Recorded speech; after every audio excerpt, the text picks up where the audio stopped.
अस्सलाम वालेकुम, क्या हाल है आपका। मैं उम्मीद करती हूँ कि आप सब खैरियत से होंगे। अल्लाह ताला आप सबको खुश व आबाद रखे, आमीन। तो जो मैं रेसिपी आप लोगों के साथ शेयर कर रही हूँ वो है चावल की खीर। और जो सिंपल सी रेसिपी है हम घर में बनाते हैं, तो आप लोगों के साथ शेयर कर रही हूँ। बहुत ही लजीज बनती है इस तरह से। तो इसके लिए मैंने 2 कप चावल लिए हैं, उन्हें मैंने भिगो के रख दिया था। उसके बाद मैंने इन्हें बॉईल कर लिया है अच्छी तरह से। बॉईल करने के बाद अब मैंने ग्राइंड कर लूँगी ताकि बिल्कुल जो है ना चावल बारीक हो जाए। तो खीर पे चावल नज़र ना आए तो ज़्यादा अच्छी लगती है। इसके लिए अब मैंने जग में चावल और दूध डाल के अब मैंने पीस लूँगी, बिल्कुल बारीक पीसूँगी ताकि देखने में भी अच्छे लगे। तो अब मैं इन सब जितने चावल हैं इन सब को मैं अच्छी तरह से पीस लूँगी और फिर मैं इन्हें एक देचकी पे डाल दूँगी। तो ये देखें, ये मैंने जो चावल पीसे हैं तो बिल्कुल चावल नज़र ही नहीं आ रहा। तो इस तरह से खीर भी बहुत अच्छी बनती है। तो अब मैं इसे एक देचके में निकाल लूँगी और फिर खीर को तैयार करूँगी। तो ये देखें, ये सारे चावल जो हैं अच्छी तरह से पीस चुके हैं।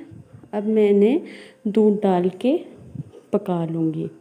तो इस तरह से बहुत जल्दी खीर बन जाती है और टाइम भी नहीं इतना लगता।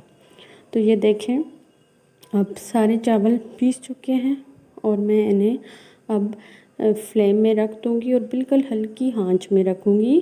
तो इसके लिए मैंने जो है 1 लीटर दूध लिया है, क्योंकि खीर में जितना ज़्यादा दूध होगा वो इतनी ज़्यादा यम्मी बनेगी। तो मैं चम्मच चला रही हूँ ताकि चावल जो है दूध में अच्छी तरह से हल हो जाए। तो साथ साथ मैं चम्मच चलाती रहूँगी ताकि चावल नीचे भी ना जले, क्योंकि चावल हैं तो तेज़ आंच में नीचे से जलना शुरू हो जाएंगे। तो इसलिए मैं साथ साथ चम्मच चला रही हूँ ताकि खीर अच्छी तरह से पक जाए।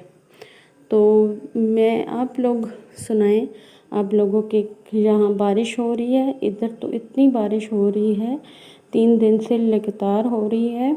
अल्लाह का शुक्र है मौसम कुछ अच्छा हो गया है। आप लोग सुनाएं, आप लोगों के यहाँ भी बारिश हो रही है। तो उसके बाद मैंने जो है ना चीनी शामिल इसमें कर ली है। तो मैं चम्मच चला रही हूँ ताकि चीनी अच्छी तरह इसमें हल हो जाए। तो खीर में बहुत कम भी चीनी अच्छी नहीं लगती और बहुत ज़्यादा भी नहीं। तो इसलिए मैंने इसमें इतनी ज़्यादा चीनी शामिल नहीं की, अपने टेस्ट के मुताबिक इसमें मैंने चीनी शामिल की है। और साथ साथ मैं चम्मच चला रही हूँ ताकि जितनी भी वो चीनी है वो अच्छी तरह से मेल्ट हो जाए। तो ये तरीका बहुत ही आसान सा है। तो पहले हमारी अम्मी इसी तरह से हम लोगों को खीर बना कर दिया करती थी। आजकल तो बाज़ार में हर चीज़ रेडीमेड बनी हुई मिल जाती है, तो खीर मिनटों में तैयार हो जाती है। लेकिन घर की चीज़ का एक अलग ही जायका होता है। तो इसलिए मुझे तो ये खीर बहुत ही ज़्यादा पसंद है। तो इसलिए मैं ये रेसिपी आप लोगों के साथ शेयर कर रही हूँ।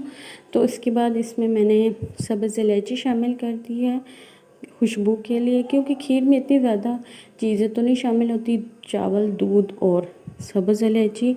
गार्निश के लिए आप इसमें पिस्ते बादाम शामिल कर लें। तो अब ये जो है मेरी खीर बिल्कुल तैयार हो चुकी है और अब मैं इसे बाउल में निकाल लूँगी। तो मैंने 2 कप चावल लिए थे, तो काफ़ी सारी खीर मेरी बन चुकी थी। तो इन्हें मैंने 2 बाउल में निकाल लिया है।